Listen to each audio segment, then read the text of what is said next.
جەیسن ڕەزایەن بۆ نزیکەی 10 ساڵ لە ئێرانەوە راپۆرتی ئامادە دەکرد بەر لەوەی لە 22 مانگی حەوتی ساڵی ڕابردوو لەگەڵ هاوسەرەکەی و دوو کەسی تر دەستگیر بکرێت.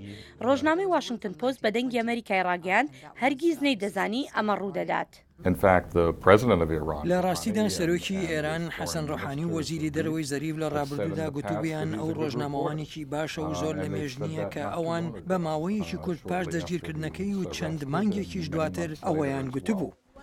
وڵاتە یەکگرتوەکانی ئەمریکا و ئێران بۆ ماوەی 35 ساڵە پەیوەندی دیپلۆماسییان نییە، بەڵام لەم چەند مانگەی دواییدا وتوێژ لەسەر بەرنامەی ناوکی دەکەن. لە میانی لێدوانێکیدا بۆ پەیامنێران لە نیویۆرک وەزیری دەرەوەی ئێران ڕایگەیاند ڕەزایەن دادگاییەکی ڕەوایانە دەکرێت.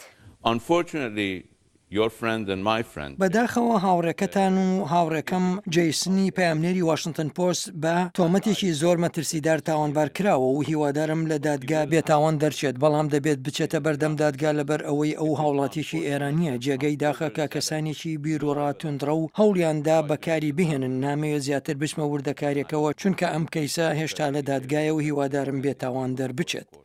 علی برای ڕەزایەن گوتی ڕوون نییە بۆچی حکوومەتی ئێران دادگایەکەی ئەوەندە دوا دەخات. نەدەبوو هێندەی پێ بچوایە، بەڵام کەیسەکەی چەندان جار دواخرا و نازانین بۆچی ئەوان نەیان گوتووە، بەڵام ئێستا و دوای 9 مانگ دەڵێن گوایە ئەو 9 ساڵ لەمەوبەر کەسانێکی بە یەکتر ناساندبوو. سەرنووسەری واشنگتن پۆست ئەو تاوانەی بەنابەجێ لە قەڵەمدا کە دەشێ تاوەکو 20 ساڵ زیندانی سزا بدرێت. ئەو تەنها پەیامنێرێکە و هەرگیز دەستی بە هیچ زانیاریکی نهێنیدا نەگەیشت بوو، هەروەها تەواوی پەیوەندیەکانی لە ڕێگەی ئیمێلی ئاساییەوە بووە. ئەو کارەی ئێمە هەمووان دەزانین کە پێدەچێت حکوومەتی ئێرانی بەردەوام چاودێری بکات، هەروەها ڕەنگە ئەوان بەردەوام چاودێری جوڵە و هاتوچۆکانی بکەن و سەرباری ئەوەش ئەو بۆ ماوەیەکی دوور و درێژ وەک پەیامنێرێک کاری لە ئێراندا دەکرد.